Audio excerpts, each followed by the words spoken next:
જય શ્રી કૃષ્ણ। બહુ દિવસ પછી સ્વાગત છે તમારું આજના મારા નવા બ્લોગમાં।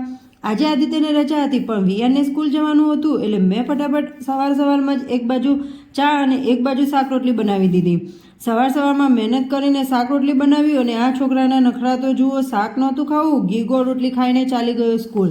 રજા છે એટલે મેં પણ થોડા ઘરના બહારના કામ હતા એ પતાવી લીધા અને થોડાક દિવસથી તો ભાઈ લીલી ડુંગળીનું શાક મારું ફેવરેટ બની ગયું છે એટલે 2-3 દિવસે એકવાર તો મારા માટે બનાવી જ લઉં છું।